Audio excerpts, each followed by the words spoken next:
So what is the future of technology in the music industry? How do we deal with it emotionally and not burn out on the way of being human in this situation? And there's going to be lots of conversations and keynotes, and the most important of those conversations is have a guess you. So there is a tool that hopefully by now you're familiar with. It's called Slido. Does any of you know what I'm talking about if I say the word Slido? Okay, there's like half nodding, half like, what is she talking about? What the fuck? So there's a tool called Slido, SLI.do, SLI.do, and that's the tool that gives you the chance to get questions to this stage. So while you listen to the conversations, like half an hour's keynote and then also conversations, and you think like, wait, but what about, please put it in that tool so that they can actually talk about something that you find relevant. Because if that's not happening, then there wouldn't be a purpose in this year. So this very first session is going to be moderated by a gentleman that you're going to meet in a second.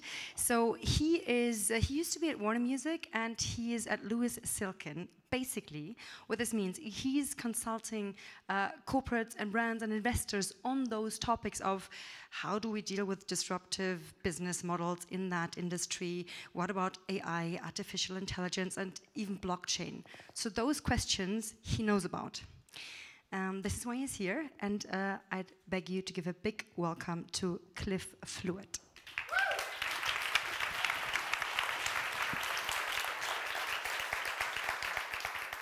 Please save your applause. I have a very weak finish. Good afternoon. Good afternoon. Always the second time. Always the second time. Thank you very much indeed for the invitation to come and talk to you about today's topic and hopefully set the agenda for the rest of the day's discussions. You're going to hear from me, and I'm going to give you my thoughts on the current paradigm that's affecting technology, particularly in and around music, and my predictions as to how I think the future of the music industry is going to look for artists and the creative sector. We're going to have a demonstration from one of the most interesting companies in the artificial intelligence space. And then the bit I'm really looking forward to, we have a fireside chat, but no fireside, where I will be speaking with the wonderful Callum Ali from Berlin legendary company Native Instruments to talk about how they look to deploy and understand the technologies that we're going to talk about today. Okay, if that works for all of you? Good, right. I'll take that as a yes. As the organizer said, my background is I'm a lawyer by training. Soon after becoming a real estate lawyer, I decided to leave those glittering career behind and joined a small aggressive startup by the name of Warner Music. This was before many of you were born, back in 1995, and before the internet really took hold. So the entirety of my career really has been in the world of digital media and digital music. I was general counsel of Capital Radio Group, now Global Radio, and for the last 13 years I've been the partner at a law firm, Louis Silkin, and I'm also the MD of an advisory company by the name of 11. It's a Spinal Tap gag. You may not have heard of us, but you may have heard some of the clients that we work of. These are companies that are sort of doing interesting things in the space in and around music, digital and technology. And 11 is an advisory firm where we work with immersive content, music and audio, film and TV and sport. And we look at corporate strategy and corporate finance. And our key areas of focus are the worlds of AI, blockchain and immersive entertainment, which is a lot of what we want to talk about today. So, and we work with some companies that you may have heard of, or if you haven't heard of them, you should. If anyone wants to reach out, as I'm told, you can find me on Twitter or reach me on LinkedIn. And also, as the host has said, if any of you have got any questions, please post them via Slido, and I'll be handed a tablet at the end where I'll be able to answer some questions. So, there are many people in the music industry that feel that everything is now fixed. Streaming is how everyone wants to take their music.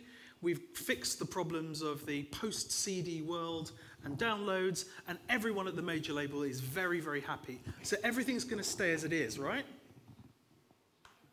No, not at all. I was describing it recently as it's that bit when you've finished on the roller coaster and everything's very, very steady and stable and coming to a nice, gentle stop. And then all of a sudden you feel a jolt backwards. And you'll realize you're about to go through it the same, but backwards. And that's very much my sense of where it's going to happen for music and technology. Why? Because if we look at the biggest companies in the last decade, Facebook, Amazon, Apple, Netflix, Google, these 5 companies have represented the majority of growth. Not in relation to music, not in relation to content, in relation to all countries, all corporates throughout the world. And what technologies have they been deploying? Well, those companies are ones that see content as vital, but they rarely create it. They tend to curate it. They tend to enable it. They tend to distribute it, but they don't actually create the content. We'll talk about Netflix in a minute. But actually, where they make all of their money is from what I call not content, but context. These are context companies, monetizing what people do and how they do it and delivering it to them in a personalized way. And they all use technology. These companies have at the heart of them a deep understanding of technology and using it for analysis, for algorithms, and for adaptation. This is where they get their strategic benefit, is by applying technologies and adopting them in this way. So you take a company like the behemoth I just talked about before, Netflix. You see a world where they've taken the analysis and the algorithms and adaptation, and they can take a piece of content and analyze it, each piece of content, up to 6,000 data points, in order to ensure they have a saying within Netflix: my Netflix is not your Netflix. You feel as if it's ubiquitous, but it's highly personalized, understanding what content you want when you want it. And this leads to a significant opportunity where companies like this can take this vast amount of data, looking at what you've used and what you've watched and for how long and where, and delivering you an extraordinary experience. A platform which, well, particularly with regard to Germany, I can't say has been ignored, but I would say has been underestimated by the music industry, is YouTube. So most people within the music industry will say, YouTube, it's just user-generated content. It's just cats on skateboards, nothing to see here. But then we've got the world of YouTube influencers, many of whom are now multimillionaires and media titans in their own right. And they too have pivoted into a world of having their own platform for these guys to be able to monetize their viewers. They've then moved into a world of YouTube original series and movies that they're moving into right now. They've officially launched YouTube Music. One of the big secrets, but they're going to really unleash it, is that if you join YouTube Music, you pay another €2, you get YouTube ad-free. Huge benefits, particularly amongst millennial consumers. Something you're going to hear about a lot more in order to make it yours and make it feel personalized. And deliver a world where actually I was demoing YouTube Music at Abbey Road Studios, and I held up my phone and it says, "You're at Abbey Road, would you like to listen to the Beatles?" So you've got a level of insight through personalization and adaptation for them to deliver the context that you want in the content the way you want it. So that, for me, I think is really where it's going. And we've got a world where Facebook have closed unprecedented licenses with the rights holders at an unprecedented speeds. So from that we can infer it's been done at an unprecedented price to allow people to be able to experiment and use content in a context which is far greater than simply just consuming a static, linear piece of music created by a record company. So for me, the whole idea of streaming, it's only the beginning. And if we are anywhere, we are only at the end of the beginning of change in this industry.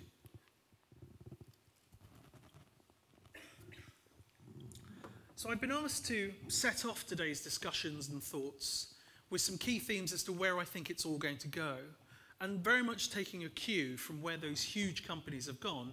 This is what I think is going to be the future paradigm of music.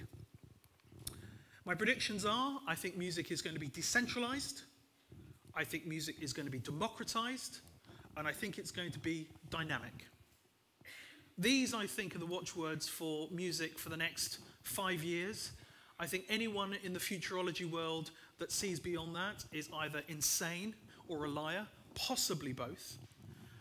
But for now and for the next few years, if you watch what I think a lot of the guys are going to be doing in this space, they're going to be in and around this way. What do I mean by that? Well, let's talk about decentralization. We can't, of course, have a music conference these days without talking about blockchain. I first did a presentation at a music conference on blockchain 4 years ago, and there were 3 of us on stage, and there were 2 people in the audience. It was at Bime Pro in Bilbao. Next door, there was a rival conference, or Is Streaming the Future? Anyway. How wrong they were. So blockchain is going to be very, very important. But how and why? Well, blockchain for me, I mean, the internet, the World Wide Web has very much been about the dissemination of content and the distribution at massive scale. But rights holders have never been able to adopt the scarcity or control in order to be able to exercise the right amount of value. Blockchain technology, particularly when enabled and combined with smart contracts, offers the opportunity for rights holders to be able to not only control the dissemination of content over a distributed system, but also get paid direct, have an opportunity to have full rights management control, or actually allow people to pay more for more access seamlessly and instantly. The issue of the double spend, which is at the heart of distributed and decentralized technologies, is a perfect solution to the huge issue we have, particularly in relation to artists that aren't global megastars, in order for them to be paid and for their ability and their identity to be asserted at the beginning, and for them to get paid, in theory, a few minutes later. Also, we have a huge issue with regard to who owns what we call chain of title, with my legal hat on. Who owns the unit? Who are the relevant rights holders? What do they do? How do they do it? Understanding the provenance of a piece of content. So we have Article 13, where rights holders now have the ability to ensure that platforms know who owns the content that is being uploaded. Perfect solution potentially offered by blockchain technologies, and the opportunities to allow people to get paid near instantly. Some examples of companies in the space looking at the metadata world, companies like Jack, who have built their own platform in order to enable the clarity of rights holders to be able to understand and assert their own rights, and also ultimately lead to a world of micro-licensing, where smaller and new incumbents can come to the market in order to be able to license their goods. We have streaming platforms, another one's by the way of Lucid, where they have the opportunity to offer tipping within the context of enjoying content. If you like the music, if you like the artist, if you like the label, you like the reviewer, there's the opportunity to be able to use their coin in order to be able to tip the relevant creators. We've got a company by the name of Audius, which recently got invested, calls itself the SoundCloud on blockchain. Where they are saying if you are an audio rights holder or a podcaster or a creative, you have the opportunity to be able to have proper attribution, have the opportunity to get distribution and for monetization, all within their platform. Very interesting use cases in a decentralized world. And companies by the name of Valario, fascinating, a blockchain-enabled speaker, whereby one can be able to tip with a world where actually with a clap you'd be able to create a tipping opportunity, and also ensure that there's a platform for decentralized apps on blockchain to be built onto their system. Very, very interesting, fascinating uses of the technology, and a great opportunity for the industry going forward. But when talking about decentralization, one shouldn't only talk about blockchain. One should also look at technologies where we're looking at new platforms, so messaging. If one looks at how people are using 10-cent music, or the opportunity now to be able to sharing what you're listening to within a platform like Messenger offers a new decentralized way of being able to disseminate your music. Aggregators are disaggregating, so people like AWAL and United Masters that will simply put your content wherever you need to be without necessarily granting any underlying rights. And then, in probably the least surprising move in the last 10 years, well, it seemed to be a surprise to people at the labels, Spotify is offering Spotify as a service and an opportunity for what they say is really not a label, but the opportunity for you to get instant distribution and access to a whole series of tools. So this is the start of the unbundling. If they thought unbundling the album was the beginning, well, this starts to look a lot like the end for some of those players. I think we're going to be looking at a democratized industry. Playful platforms like Jamble and Musical.ly, where people will be able to create and share music amongst their own audiences and have a much deeper, far deeper behavior. 200 million monthly active users on Musical.ly. Monetization out of the park. Huge penetration, of 13 to 24-year-old women. I said that wrong. But there is an opportunity there for having a deeper engagement and a real democratization and a platform to allow people to create.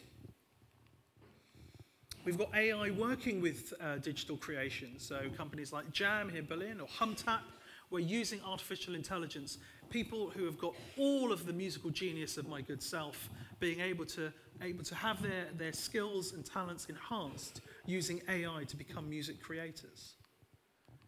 We've got the huge amount of technological tools from Native, who we'll hear from, Ableton, AI with regard to Lambda, and companies like Bitwig, offering solutions that were only a couple of decades ago only available to the highest quality engineers, all of them available on a laptop or soon in relation to a phone. And a few words on artificial intelligence. So a lot of people in the world of artificial intelligence are looking at this as a threat. For those of us who've never been able to create music, it's an ultimate democratizing tool. So you have platforms like Deck, which can instantly, within seconds, create a brand new original composition out of thin air, and for you to refresh as many times as you like until it gives you the music that you want. Again, not the end, very much a beginning for a world of what I call dynamic content. What do I mean by that? Well, this is the idea of a piece of music being delivered to you by a third party in the way they want, in the structure they want. I think we're starting to see music, again, in and of itself, becoming less a static, linear product and being much more reactive to where you are and how you feel. What do I mean by that? Well, we've got immersive technologies, companies like The Wave, where you have the opportunity to put your headset on and go to a global nightclub and become truly immersed in an opportunity, and the content is built around you dependent on your context. Or technologies such as Mimi, who use their hearing technology here based in Berlin, giving you a very personalized sound unique to your own ears. Or the work being undertaken at Abbey Road Studios, who invented stereo in relation to 360-degree sound in order to give you the music how you want it, changing the music from under it and giving it to yourselves. Another company you may or may not have heard of, Contextual Speakers, a company by the name of Number 8, fascinating startup, that are working with speakers in order to understand the proximity and the context of the content, and then allowing the speaker to be able to deliver you the right content for the right context. Dynamic delivery and fascinating use of the technology in order to make it as personal and as bespoke as your Netflix feed or your Facebook feed. Got companies like the name of Scored, where if you are a filmmaker, you can upload your content and instantly will create a dynamic series of audio to fit with the visuals, contextually relevant, with object-based recognition, understanding the content in the video, and delivering you the music that fits. Or another company I'd like to showcase is a company by the name of AI Music, little bit confusing but it tells you exactly what they do. The founder has a couple of PhDs in 3D design and machine learning, artificial intelligence. And his former business was about understanding physical objects in an nth dimensional space and recreating that using 3D printing.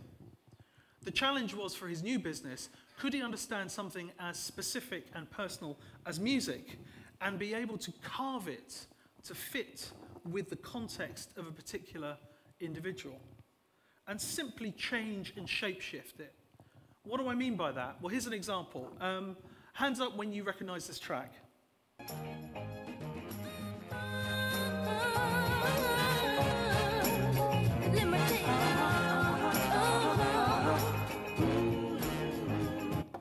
Okay, classic Jackson 5, I Want You Back.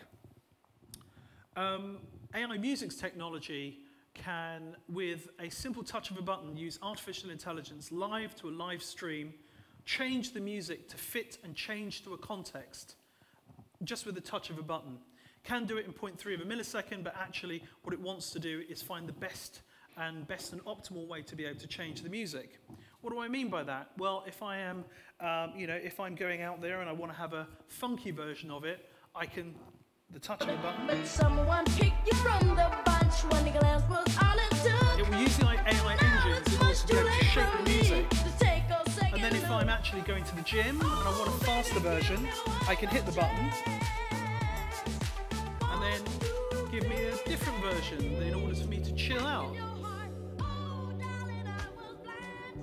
So I've been to the gym, I've had an opportunity to be able to do that, had a chill out version, now it's time to party. Give me the same song, live, in stream, and give me the party version.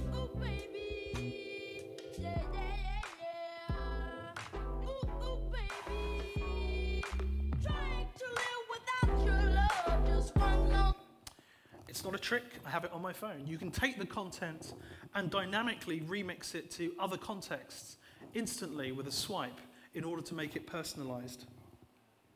And I had you to myself, I didn't want you around. Those pretty faces always make you stand out in a crowd. But someone picked you from the bunch when the glance was all it took.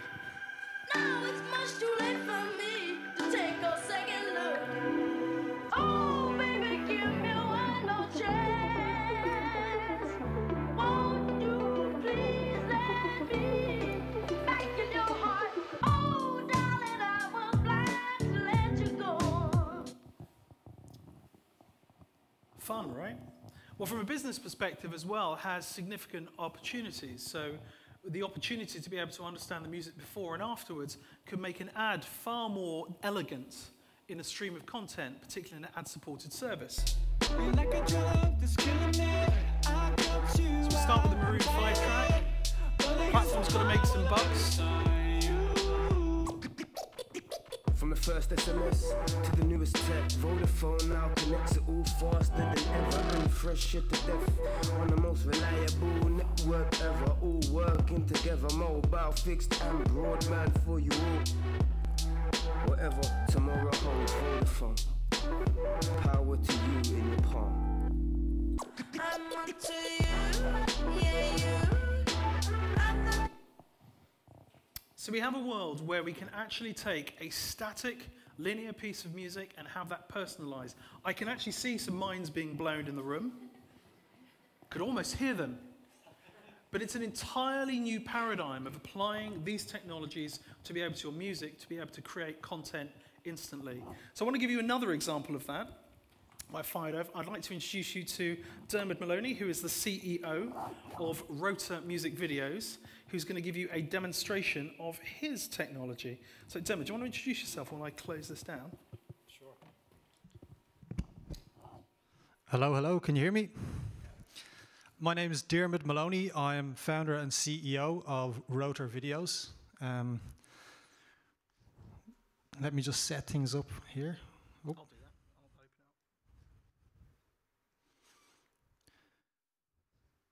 We're going to jump back and forth because we have to share a laptop. So Rota is an intelligent video creation tool. What it's aimed at doing is enabling artists, musicians, labels, content owners, catalog owners to create video content very quickly, very easily. First thing I'm going to do is jump in and show you a little demo, if I can escape out of here. Yes, I can. So, some videos quickly.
Okay, we get the idea.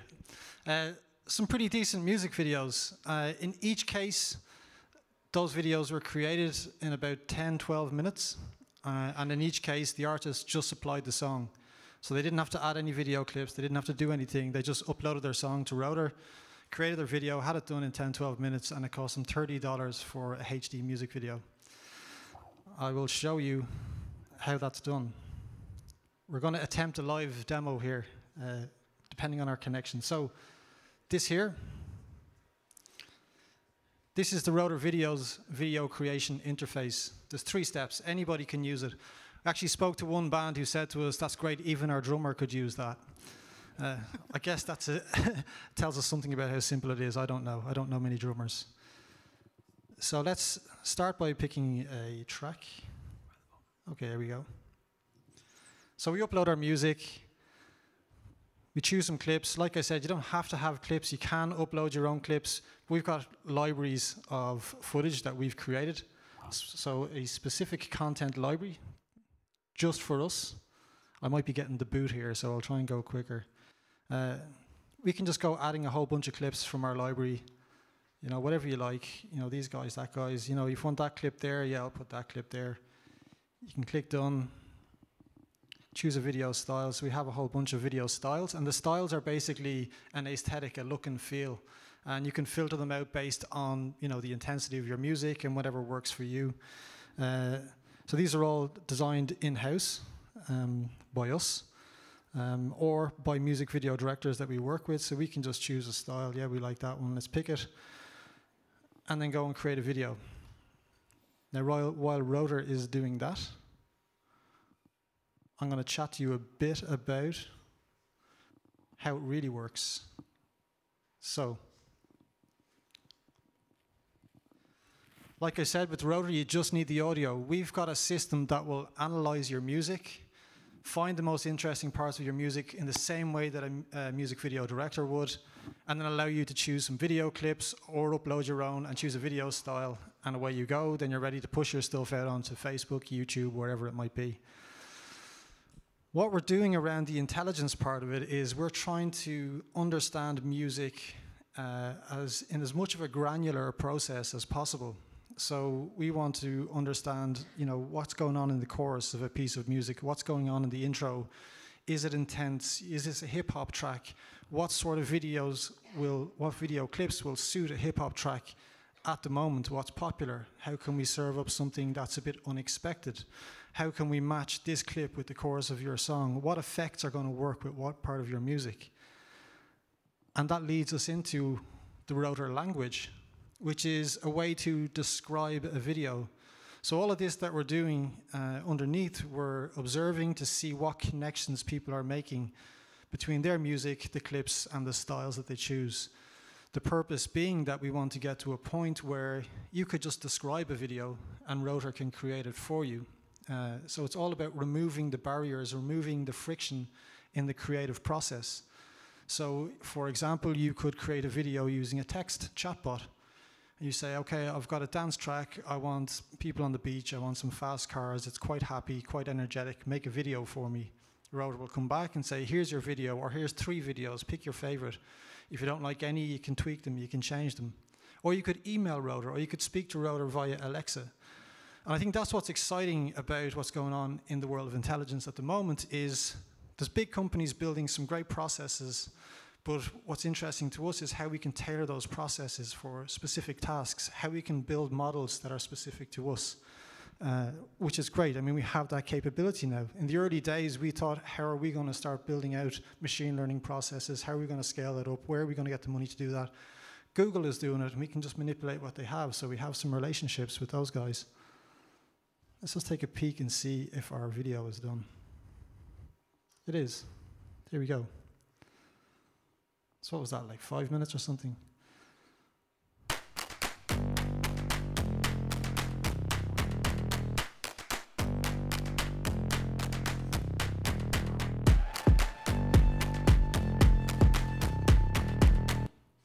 Pretty cool. You can make a video in no time at all. So this is all great. It's all very interesting. But how do we make sure that people get it, how and when they need it? We know that Rotor is it's very cost effective. So $30, £25 for a HD music video can be done in minutes. Rotor can also create lyrics videos, promo videos. We can do VR videos. We're not seeing a huge demand for that just now. We can provide tailored solutions for labels and catalog owners. There's a bunch of ways we can use this. And we have a content team in the background that will work on our technology for anybody that wants something a little more special. We're working with all the major labels at the moment.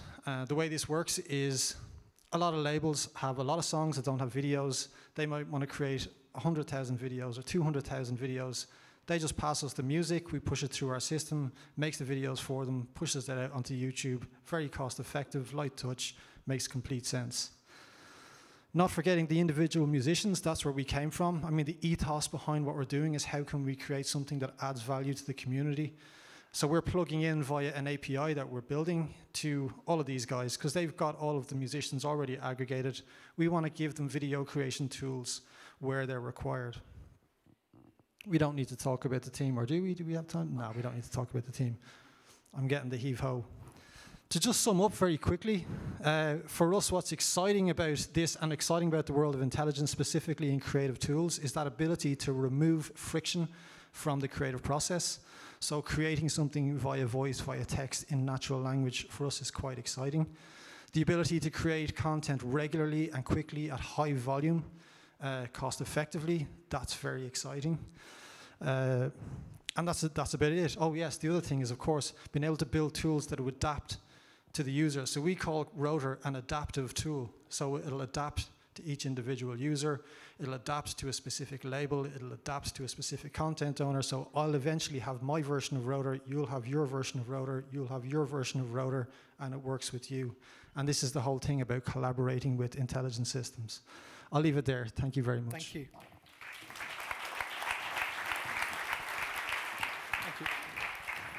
We have one question from you, from Slido Dermot, saying, is it possible to have videos not in 16:9, but in 9:16 or 1:1 ratio?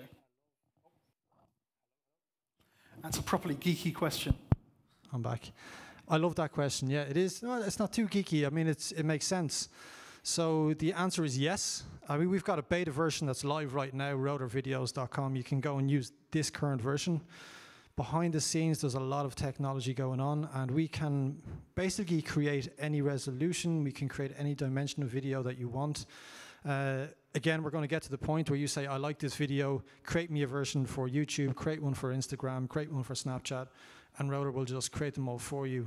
We're also doing some interesting things around computer vision, where we can analyze video and select the most interesting parts of a video in that portrait format for optimizing for mobile. So the answer is yes, and it's all coming. Great, thank you very much. So Dermot is also going to be joining us at the round table, which is happening in the Kupel room after at 3 o'clock. And Dermot is also going to be available as one of the experts in the Meet the Experts sessions as well. Speaking of experts, I'd like to invite my very special guest to the stage. If you can please show a warm round of applause, please, for Callum Ali from Native Instruments.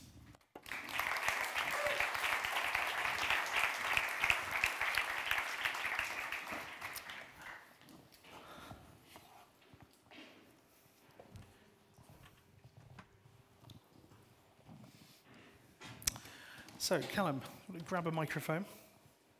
Hello, everyone. Can you hear me? Is this working? It must be working now. Ah, there we are. Excellent. So, Callum, could you tell the audience, please, some of your background and your role in Native Instruments? Sure. So I work in a team that looks very broadly at what startups and music innovators are doing and trying to figure out how we could bring that into a music-making experience. We are a 20-year-old company with a large customer base. We've started out in the 90s when Intel put its chips on computers to create software for music synthesis. And today we have a range of products that go from hardware and software for music producers to DJs and the content for them to actually make music with.